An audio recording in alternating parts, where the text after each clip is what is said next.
Hello, and welcome to the Classicist Podcast. I'm your host, Troy Senek, here, of course, with Victor Davis Hanson, the Martin and Ely Anderson Senior Fellow at the Hoover Institution. And Victor, you and I are talking today on the 100th anniversary of the U.S. entry into World War I, and that'll be our topic for the day. And I want to start here on sort of a macro point about history and a nation's collective memory, because unlike World War II, which still occupies this central role in how America thinks about itself, World War I feels almost forgotten, at least by mass society. And surely you can attribute some of that to the fact that we do still have some World War II veterans among us, but certainly that's not all of what's going on here. So to what do you ascribe this? Why was this event that was so seminal and so all-consuming at the time sort of relegated to a footnote in the story that America tells about itself? I think there was two reasons. One, that was an optional war for Americans, in the sense that when we went to war and finally declared it and it was approved by the Senate and the House, the Joint Declaration on April 6 of 1917, we didn't really have to go in the sense that there was not an existential threat. I know there was a Zimmerman telegram, and France and Britain probably would have fallen because Germany had rushed 200 divisions to the Western Front after knocking out Russia, but it still was an optional decision. And then second, it was never known as World War I until about 1942, and then suddenly when Germany invaded Russia in June 22nd of 1941, people said, wow, this border war is a global war, and therefore the Great War is now World War I, and this is World War II. So people look back at it and thought it didn't solve anything. We thought it solved things, and then World War II came along. So in the American mindset, and an irony, the 60 million who were killed in World War II in some strange way could be justified as a noble cause in a way that the 18 million in World War I was a waste. Part of that also is because the Kaiser and German nationalism, Prussian nationalism, Austro-Hungarian nationalism was not considered the existential threat to Europe, although I think it was, as was later Italian and German fascism. And so, the result is that Americans sort of said, well, we went over there once and got in their business on an option, and it didn't solve anything, and then when we did finally had to go back again and do it the right way and occupy Germany and defeat them and make sure they behaved. So that first effort wasn't really a success. Woodrow Wilson famously ran for re-election as president in 1916 on the slogan, "He kept us out of war." But as the date of this anniversary connotes, he got us in pretty shortly after being re-elected. How would you, Victor, rate him as a wartime commander-in-chief, and how did he do in managing the peace? He did one thing right, and that is he turned over all control of U.S. operational tactics and then long-term strategy to John Pershing, who was pretty good. And remember, World War I was basically, for us, not a global war. It was not waged by us really at sea, nor was it waged by us much in the air, nor was it waged by us outside on the other fronts, in the Italian front or the Middle East. It was a trench warfare, so it was a U.S. Army show, and Pershing made all the decisions. I mean, it was sort of, that war, remember, Marshal Foch in France, and Ludendorff and Hindenburg in Germany, and Haig in Britain. It wasn't like World War II. They just ran things, and the civilians backed off. So Wilson had no real control. Pershing made all the decisions whether or not to integrate, how well to integrate with Allied forces. On the peace, he wasn't very good, because on the Peace of Versailles, he didn't understand human nature. In other words, the war was over in November, and as you remember, he didn't get it over to Europe until January, and then it didn't really, it didn't end till June. And so in that 4-month period, I think 75% of the Allied forces just went home. So by the time he got to Versailles and started dictating in this very idealistic utopian view, facts on the ground had changed. The German army walked back to Germany and immediately said to the German people, Ludendorff and Hindenburg said, we never lost. We surrendered in France and Belgium.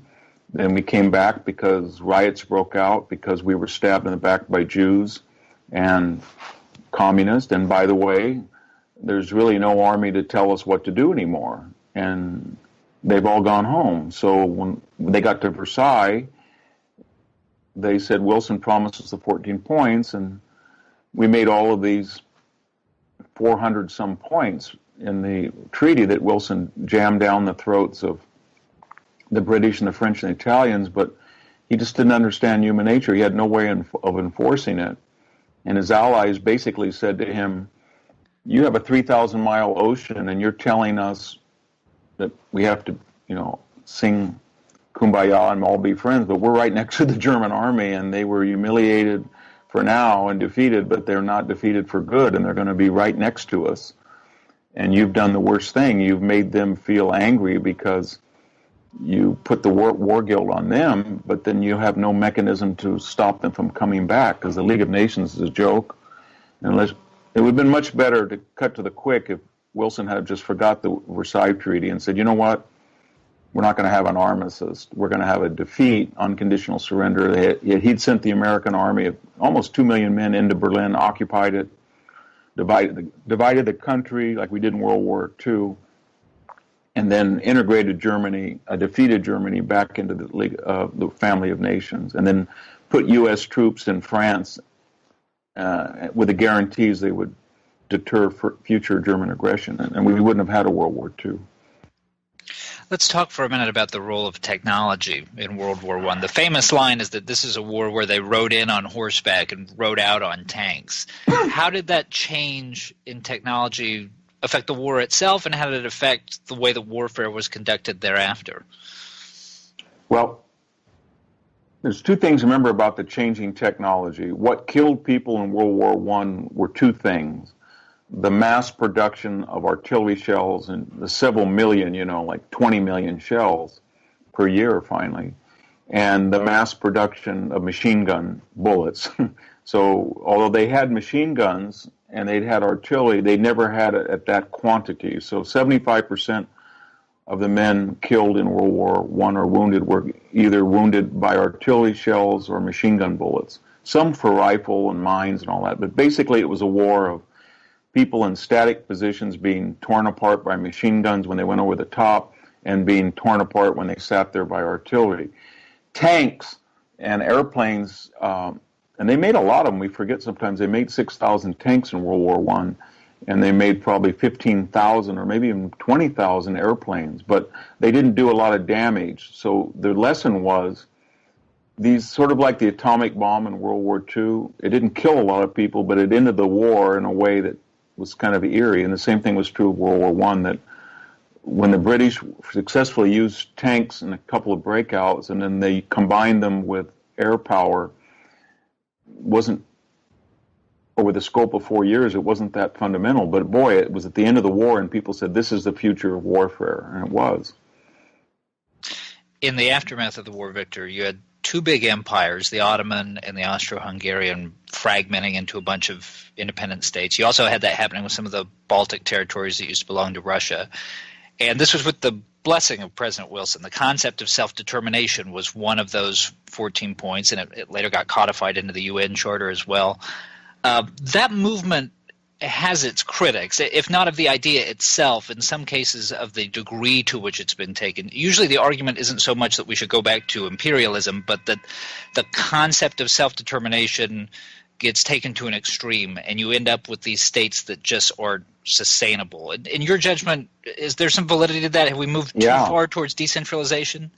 Oh, absolutely. What Wilson created, he handed to Hitler the platform for the Nazi Party's growth, because he said self-determination by ethnic identity and language, and all of a sudden Hitler came in and he said, we've got 2 million Germans in Czechoslovakia, we've got 1 million of them in Poland, we have 1 million of them in the Alsace-Lorraine, and they all, by Wilson's own logic, need to have representation because they're oppressed minorities, and then of course the Balkans again. And so, oddly, Wilson was basically saying your ethnic identification defines who you are, rather than being incidental to your character, and that's always dangerous, as we've seen from Iraq and Yugoslavia and Rwanda. So, to the degree that you have a lot of minorities of roughly equal numbers, it's better to let them keep their identity in private, and then their public persona should be integrated and assimilated, and rather than accentuated. But I don't think he meant to do that, but that was the result of what he did. When these four empires, German, Russian, Ottoman, and Austria-Hungary, broke up, they all thought that it was a liberal thing to do, to fight with one another and get their own ethnic kingdom. And the person who was best at it was Hitler. Victor, in terms of personnel, American military leadership, how important was World War I in terms of shaping World War II? The analogy that I'm thinking of here is you always hear the stories about these Civil War commanders, for instance, who cut their teeth fighting alongside each other in the Mexican War. Was there a similar dynamic with some of the big figures of World War II having sort of formative experiences in World War I? Yeah, it was. I mean, people who were most prominent in World War I, of the major guys later in World War II, were George Patton, who was severely wounded in World War I. At least his rear end was almost blown off, and people argue about the extent of that wound. But then MacArthur, and we never know whether he was lying or not when he went up for a Medal of Honor, that he said he was knocked out. But both of them had combat experience in World War I in a way that, and Harry Truman did as well, but in a way that Eisenhower and some others did not. But there were corps commanders, not combat experience, and there were corps commanders in World War II that had served in World War I as well. Not to the extent of the German army. If you look at all the big names in the German army, von Klieg, von Rundstedt, Guderian, Rommel, every single one of them not only was in World War I, but had been pretty severely wounded. And that was important if you were in the German army. If you were not in World War I and you had not been in combat, you were not going to get a ranking position in the Wehrmacht. Victor, this is the last thing I'll ask you on this topic. I had a conversation some while ago on a podcast for the Strategica series that you helm out of Hoover. Yes. And the person I was interviewing, you have to forgive me, I've forgotten who it was now, but they drew comparisons between the World War I era and the current age on the grounds that it feels like there are powder kegs all over the world, and that there is this dizzying series of scenarios in which you could imagine them going off in a sort of chain reaction that would lead to something bigger. Do you have any sympathy for that view? Yeah, I do. I don't know whether the proper comparison is 1913 or 1936 to 1939, when you had the Spanish Civil War, Abyssinia, etc., Manchuria, that were precursors for the global war. But both of them have one thing in common, and that is that powers that were not necessarily the strongest powers in the world felt that war was an option in which they might get more than have to pay more, and that was a result of a deterrent loss on the part of the United States, Britain, France, and Russia - the Soviet Union.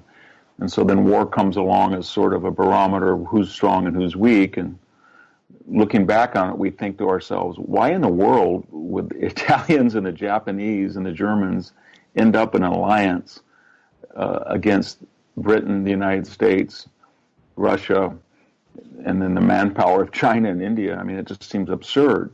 The U.S. had a larger GDP after in World War II than all the others combined. And the same thing isn't true of World War I. And the answer is that they were not apprised of that fact. The Kaiser was not apprised. It's a stupid thing to invade France, get in a war with Britain, why you're fighting Imperial Russia, why the United States will probably come in at some point, in the same way that Hitler should have understood that. But because we had not made that crystal clear to them, they thought that there was more to be gained by aggression than not. And that's a good lesson, because we think that strong powers start wars, and I think more often it's weaker powers have contempt for stronger powers that they feel either can't or won't deter them. And I think Putin is a good example of somebody who thinks, well, if I had all those carriers that the United States does, I would really be hard to stop. But they don't do anything with them. They don't stop me, so I have special contempt for them, and I'm going to try something else. And that's true of the Chinese and the Iranians as well. All right. That's all the time that we have for today's show. Until the next one, you can read all of Victor's commentary by stopping by hoover.org. We'll see you back here soon. For Victor Davis Hanson and the Hoover Institution, I'm Troy Senik. Thanks for listening. This podcast has been a production of the Hoover Institution. For more information about our work, please visit hoover.org.